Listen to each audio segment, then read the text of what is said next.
पंडित जी, सबसे पहले आपका बहुत बहुत स्वागत, आपका बहुत बहुत अभिनंदन। शुक्रिया। दर्शकों, मैं आपको बता देना चाहती हूँ कि मेरे साथ आज मौजूद हैं पंडित अक्षय शर्मा जी, और बेसिकली ये मोगा से हैं, पंजाब से हैं, और ज्योतिष शिरोमणि की उपाधि से इन्हें जो है पुरस्कृत किया गया था। और ये बहुत ही बड़े विद्वान हैं और ज्योतिष से संबंधित बहुत बड़ी इनकी लाइब्रेरी है, जिसमें बहुत सी ज्योतिष विषय के अलावा अन्य पुस्तकें भी हैं जो अनेक शोधार्थियों को लाभान्वित करती है। तो आइए दर्शकों, मैं जानना चाहती हूँ पहले पंडित जी से। पंडित जी, कृपया आप बताएं कि ज्योतिष है क्या? बहुत बहुत धन्यवाद आपका, शुक्रिया। देखो, ज्योतिष सीधे शब्दों में कहूँ तो दुनिया की एक ही विद्या है जो आपके कल की बात करती है, आपके आज की बात करती है और आपके कल आने वाले की बात करती है, और इसको गहराई में जाए तो जन्म जन्मांतर की बात करती है। यानी ज्योतिष हम कई जन्मों में पीछे भी जा सकते हैं और भविष्य के जन्मों में भी जा सकते हैं। ये एकमात्र ऐसी विद्या, और कोई विद्या संसार में है ही नहीं कि जिसके बारे में हम कल के बारे में भविष्यवाणी कर सके या जो पीछे हो गया उसके बारे में बता सके। इतिहास तो बता सकते हैं, लेकिन उस कैसे बना और क्यों हुआ ये केवल ज्योतिष शास्त्र ही बता सकता है। इसलिए ज्योतिष का अर्थ ये है कि अगर मैं इसको वो सरल भाषा में कहूँ तो ज्योति का अर्थ होता है प्रकाश, ईश मैंने परमात्मा जी। जैसे अंधकार में कोई चीज हमें दिखाई नहीं देती जी। चीज वहां होती है, मौजूद होती है, लेकिन अंधकार के अंदर दिखाई नहीं देती। ठीक ज्योतिष भी ऐसा है कि ईश्वर के प्रकाश से, उसके ज्ञान से हम अपने कर्मों को, अपने जन्मों को देख सकते हैं, जान सकते हैं और उनको बदल भी सकते हैं। इसलिए ज्योतिष का महत्व संसार में सबसे पहले, अगर मैं कुछ विद्याओं का नाम लूं तो सबसे सर्वप्रथम जो विद्या गणित की है वो ज्योतिष से ही आरंभ हुई है। इससे पहले और गणित था ही नहीं। जी, बहुत बढ़िया। पंडित जी, अगला सवाल मेरा आपसे रहेगा कि ज्योतिष को जैसे वेदों का तीसरा अंग माना जाता है, और आपके विचार से आधुनिक ज्योतिष और वैदिक ज्योतिष में क्या अंतर है? देखिए, छठा अंग ज्योतिष को कहा गया है, चक्षुना वेदा ज्योतिष, है ना। अर्थात जो ज्योतिष है, जैसे मनुष्य के पास आंख है जी। अगर ये आंख ना है तो कुछ नहीं देख सकता जी। अगर वेदों से ज्योतिष निकाल दिया जाए तो सारा ज्ञान अंधे की तरह हो जाएगा जी। हम किसी चीज को नहीं जान सकेंगे। ज्योतिष वेदों का आंख कहा गया है, उसको ज्ञान कहा गया है। ज्योतिष के ज्ञान के द्वारा ही हम वेद पढ़ सकते हैं, आयुर्वेद पढ़ सकते हैं, तंत्र मंत्र कर सकते हैं। हर चीज को हम केवल उसके द्वारा जान सकते हैं, और ज्योतिष वेदों की रतन है, धरोहर है। इसके बगैर, ज्योतिष के बगैर वेद भी अधूरे हैं जी। इसको छठा अंग इसलिए कहा गया, इसके भी 6 अंग आ गए। हाँ जी। जैसे पंडित जी, आजकल बहुत से ऐसे ज्योतिषी हो गए हैं जो अंधाधुंध भविष्यवाणियां करते हैं। बहुत से आजकल पॉडकास्ट के माध्यम से भी ज्योतिष आते हैं, पॉडकास्ट देते हैं, उसमें बहुत से उपाय ऐसे बताते हैं वो।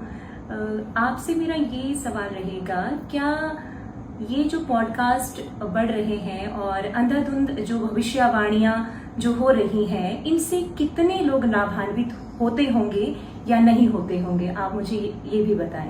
देखिए, यह सवाल भी लंबा है, इसका आंसर उससे भी ज्यादा लंबा है। पहले बात तो कि जब से मीडिया आया है जी। एक समय सिर्फ प्रिंट मीडिया होता था, तो उस समय ज्योतिष में कोई हानि नहीं होती थी जी। तो बहुत गिने चुने अच्छे जोशी थे, मान्यता प्राप्त जोशी हुआ करते थे जी। ठीक। लेकिन जैसे फिर मीडिया आ गया, मीडिया का मतलब इलेक्ट्रिक मीडिया जी। वहां से थोड़ी सी कटौती आरंभ हो गई जी। और इस समय जो सोशल मीडिया आ गया, इंटरनेट, इसमें ऐसा हो गया कि हर आदमी ज्योतिष के ज्ञान के बगैर दूसरे की प्रसिद्धि को देखकर, दूसरे की समृद्धि को देखकर वो सोचता है कि आदमी ने गाड़ी ले ली है, ज्योतिष के द्वारा नहीं तो मैं क्यों नहीं ले सकता। उसके दिमाग में लोभ आ गया है जी। दूसरों को देखकर, और उसमें ऐसी ऐसी भविष्यवाणियां कर देते जो उनका ताल्लुक नहीं बनता है। जैसे मान लीजिए, मैं ये सारी मीडिया तो नहीं कहूंगा, लेकिन कुछ मीडिया में ऐसा होता है कि आदमी पैसे देके अपनी भविष्यवाणियां लगा लेता है। वो कह देता है कि मैंने मोदी जी प्रधानमंत्री बनेंगे, इंदिरा जी प्रधानमंत्री बनेंगे, सभी के लिए मैंने भविष्यवाणी की है। जी जबकि ऐसा उन्होंने कहा नहीं होता। जी तो मीडिया का दुरुपयोग करते हैं। जी ठीक, अब उनको ऐसा लगा कि ये जो सबसे शॉर्टकट है ज्योतिष, जी इसमें हम जाएं, पैसा भी है, शोहरत भी है, और नाम तो शोहरत के अलावा क्या कहते हैं, प्रसिद्धि के अलावा हमें स्टेटस मिलता है। जी मंत्री, बड़े बड़े नेता हमारे आगे पीछे घूमते हैं। जी तो इस चीजों ने को प्रेरित किया गलत भविष्यवाणी करने। जी अब देखिए, किसी ने मोदी जी की कुंडली नहीं देखी होगी, किसी ने किसी बड़े आदमी की कुंडली नहीं देखी होगी, किसी को ये नहीं पता कि भारत की कुंडली असल में क्या है, लेकिन वो भविष्यवाणी पे भविष्यवाणी कर देते हैं। और इनमें से 98% की भविष्यवाणी गलत होती है, जी लेकिन वो फिर भी कहते हैं। एक बहुत बड़े जोशी थे जिसने कहा था 1997 में बम्बई डूब जाएगा। अब वो संसार में नहीं है, इसलिए उसका नाम नहीं ले सकता, अच्छा नहीं लगता, लेकिन क्या डूब गया, लेकिन उसको प्रसिद्धि मिल गई, जी वो अपने एरिया का बहुत प्रसिद्ध विद्वान बन गया। जी तो ज्योतिष की जो एक ग्लैमर जो बढ़ा, ग्लैमर जैसे कहते हैं ना, ज्योतिष की प्रसिद्ध लोकप्रियता बढ़ी, इसने कई लोगों को मजबूर कर दिया कि मैं ज्योतिषी बनना चाहना, मैं भी धन कमा सकता हूँ, नाम भी इज्जत कमा सकता हूँ। और इसमें इतनी कृतियां होगी, ज्योतिष शास्त्र और धर्म शास्त्र में कभी कहीं भी नहीं लिखा है कि मनुष्य शराब पिए, ले, मांस मीट खाए, बुरे कर्म करे। जी परंतु अब देखो एक चीज और है, पहले औरतें दुखी होती थी कि पति शराब पीकर आया घर में, जी तो बड़ी रोती थी, दुखी होती थी। जी अब जो ब्रॉडकास्ट में ऐसी औरतें आ गई हैं जो शराब को प्रमोट कर रही जी हैं, बिल्कुल बिल्कुल। और वो कहती है कि शुक्रवार को अंगूठा दबो के शराब पियो, यही- तो उससे आपके घर में समृद्धि आएगी, यही- खुशहाली आएगी। यही तो यहाँ पे हाँ। माफी चाहूंगी, मैं रोकना चाहूंगी आपको पंडित जी। मैंने भी एक पॉडकास्ट देखा हाँ। था जिसमें एक फीमेल ही कह रही थी कि अगर हम शुक्रवार को हम मदिरा पान करें तो हमारा शुक्र उच्च होता है या शुक्र हमारा प्रबल होता है। ये सही है पंडित जी? क्या ऐसा करना तो चाहिए? फिर वो शराबियों का क्यों नहीं उचका होता जो नाली में पड़े रहते हैं?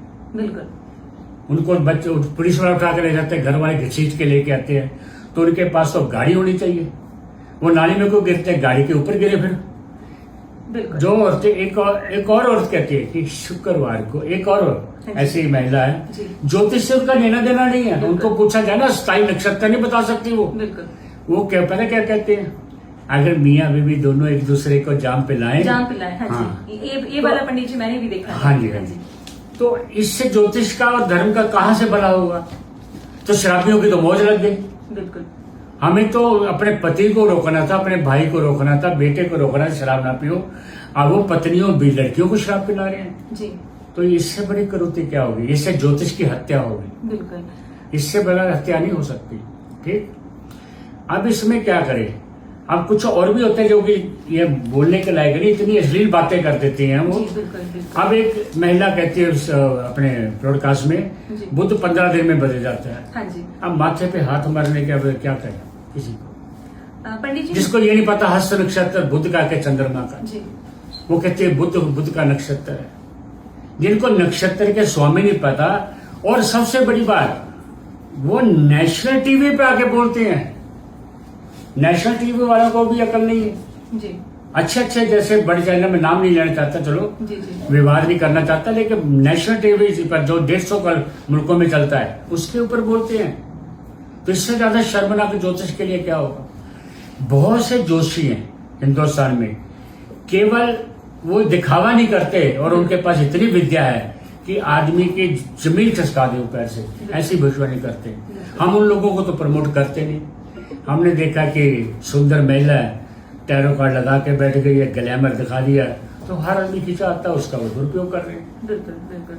पंडित जी से जैसे आजकल AI का जमाना आ गया है, तो ये AI एस्ट्रोलॉजी क्या है पंडित जी? देखिए जी, इसको मैं ये कहूँ कि AI तो अब आया है, हमारे प्राचीन जोशी पहले से AI जानते थे। जी जो हम कुंडलियां संग्रह करते थे, जैसे आप मान लीजिए गुरु नानक देव जी कुंडली, गुरु गोविंद सिंह जी कुंडली, भगत सिंह जी कुंडली, है ना, जी। विवेकानंद जी की कुंडली, महावीर जी, हनुमान जी कुंडली, भगवान राम की कुंडली, रावण जी की कुंडली, सभी की कुंडली हमारे पास है। जी तो यही था, उनको तुलना करते थे कि भगवान राम की कुंडली और रावण की कुंडली में आपस में क्या अंतर है, उसकी तुलना करके बताते थे कि इस ग्रह ने राम को बलवान को क्या बोलते हैं भगवान बना दिया और इस ग्रह ने उसको राक्षस बना दिया, जबकि ग्रहों में ज्यादा अंतर नहीं था। पंडित जी, अंतिम सवाल मेरा आपसे रहेगा कि ज्योतिष जो विषय है, जो हमारी धरोहर है, उसे हम कैसे संरक्षित रख सकते हैं और कैसे हम इसका प्रचार प्रसार कर सकते हैं ताकि इस विषय के बारे में आज की हमारी युवा पीढ़ी है उसको ज्योतिष के विषय में रुचि भी पैदा हो और ज्योतिष का महत्व भी बना रहे और ज्योतिष हमारा संरक्षित भी हो सके। देखिए, पहली बात तो ज्योतिष के जो इस समय डिपार्टमेंट चल रहा है वो सिर्फ फलित का चल रहा है जी। हर आदमी फलित करना चाहता है, कोई गणित नहीं सीखना चाहता, कोई शकुन शास्त्र नहीं सीखना चाहता, कोई ताजिक नीलकंठी का वशफल नहीं बनाना चाहता, कोई तेजी मंदा नहीं करना चाहता। शेयर मार्केट से जुड़ने के बाद भी तेजी मंदा नाम के ग्रंथ को नहीं पढ़ता जी। कोई भी शकुन शास्त्र को नहीं पढ़ता। कुछ शास्त्र तो हमने खत्म ही कर दिए। लेकिन जो नई जनरेशन की जिम्मेवारी है, भले चलो फलित में है क्योंकि अब गणित का डिपार्टमेंट तो कंप्यूटर ने ले लिया, अच्छी बात है, कोई बुरी बात नहीं है, माफ करना। लेकिन फलित का जो डिपार्टमेंट बचा है, जो अभी आपने एआई कहा है जी। जो नई जनरेशन है, एक तो उनको प्राचीन ग्रंथों का अध्ययन करना जरूरी है जी। केवल ये नहीं कि मैंने बोल दिया, उनने बोल दिया, उसने बोल दिया, उसको ग्रहण कर लिया, ये उधार का ज्ञान सत्यानाश कर देगा जी। क्योंकि आपका उस ज्ञान का एक्सपीरियंस नहीं, आपने सुना और आगे बोल दिया, आपने पढ़ा और बोल दिया, आप उसको अपने अनुभव से गुजारे। आप देखें कि उच्च के ग्रह कहाँ लेकर जाते हैं और नीच के ग्रह कहाँ लेकर जाते हैं। श्रीमती इंदिरा गांधी की कुंडली में एक भी ग्रह उच्च का नहीं था, एक भी ग्रह सब राशि में था, तो कैसे प्रधानमंत्री बन गई? जबकि राजयोग बनता नहीं उनकी कुंडली में, तो 3 बार प्रधानमंत्री रहे। और एक कहने के देखा जाए तो पॉपुलर प्रधानमंत्री रहे, उसको लो महिला का भी खिताब मिला। मोदी जी की कुंडली में चंद्रमा नीच का लगन का, ऐसा आदमी तो डिप्रेशन में होना चाहिए, लेकिन नहीं है, वो तो दूसरे को डिप्रेशन, जैसे बड़े बड़े लीडरों को डिप्रेशन दे रहे हैं और स्ट्रॉन्ग माइंड है उनका। चंद्रमा नीच में होने के कारण भी वो प्रधानमंत्री बने 3 बार।